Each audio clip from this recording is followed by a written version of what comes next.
Hey everyone, this is Mommy Rain, a solo parent to 3 lovely boys whose dad grew a pair of wings way back 2019, and this is my solo parenting journey.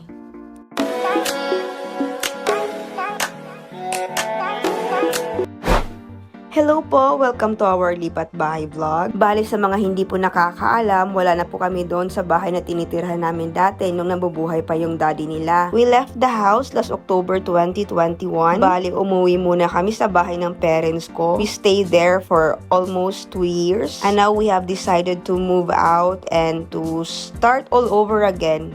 Actually, madaming nagtatanong why we left the house. I mean, our house. Because it was supposed to be ours, like we owned it. At hindi kami nagre-rent. But for so many reasons, we have to give it up. And I am actually planning to tell more about it in a different vlog.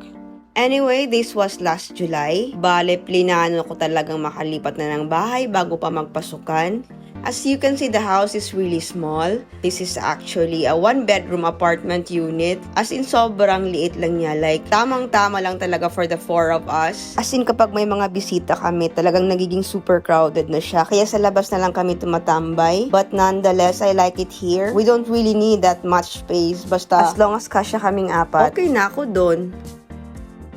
So, bale kasama namin that day yung tatay ko at yung pamangkin ko and we were waiting for the globe installer. Kasi hindi naman tayo pwedeng lumipat nang walang internet. Be careful. Look only. Kuya, Ike sketchbook.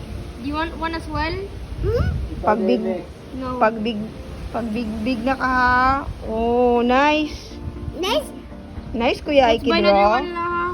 nice Japanese mama wing. Wala ka ba siya?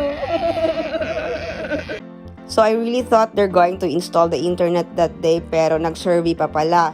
And they're going to do it the next day. So, umuwi muna kami. This was the day after. Bumalik ulit kami doon para maglinis habang inaantay yung globe installer. Child labor pa nga.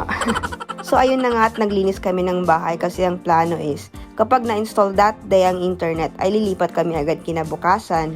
At this point, pinaplano ko na din kung ano yung mga gamit na dadalhin namin dito at kung ano yung mga iiwan namin doon. Kasi hindi talaga siya magkakasya at saka para iwas clutter na din. Pati yung mismong bed namin, kailangan ko siyang iwan kasi hindi talaga siya magkakasya kasi sobrang laki niya. It was I think queen size, basta sobrang laki niya. I mean magkakasya naman siya sa kwarto, yun nga lang kapag dinala namin yun, parang wala ka ng ibang pwedeng ilagay doon. Maliban doon sa bed mismo, parang kahit computer table din na magkakasya. So it was best to just leave it at my parents' house. At nagkaroon pa nga sila ng cleaning 101 lesson galing sa tatay ko. Hindi yata na satisfied sa ginawa nilang pagpunas dun sa mga bintana. Kani, ano? Oo. Ha? Nick, tara, huga na. Wala na. Itrapog lahat na, limpyo nga trapo. Oh, wala na. Yan. Oh, ikaw. Okay, ikaw, it's your turn to shine. Ha? Na, very good, yes! Oh. Okay, go, trapo. Murag get siguro ko lang sa siya. Murag at sila ko lang sa saya. Tinap. Yo. Oh.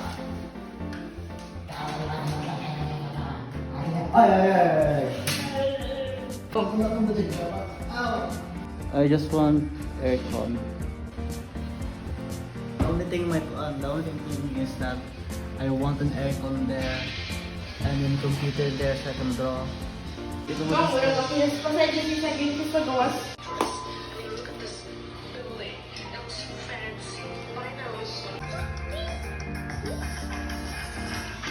What's that day?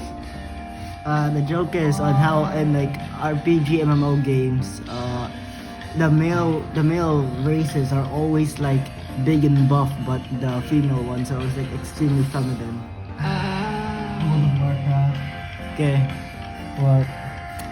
At dumating na nga po sa wakas yung globe installer. Sa wakas magkakaroon din kami ng internet.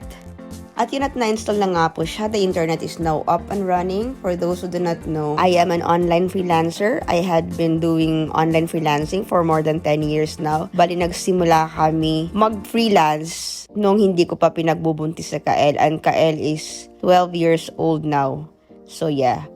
So back to the vlog, hindi pa rin pala sila tapos mag-TLE charis. After the cleaning the windows 101 lessons, i-watering the plants naman. So ayun, nataglilig muna sila ng mga halaman bago kami umuwi. At ngayon ko lang napansin ang onte pala ng tubig na nilalagay na Isaya. Di ko alam kung bakit tipid na tipid siya sa tubig, yung madami namang tubig. Anyway, before we went home, ay dumaan muna kami sa 7-Eleven dahil nagutom daw sila sa kakalinis. Akala mo naman kung gaano kalaki yung bahay na nilinis.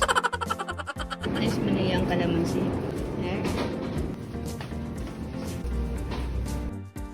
So that's it and thank you for watching. See you on our next vlog. Bye-bye!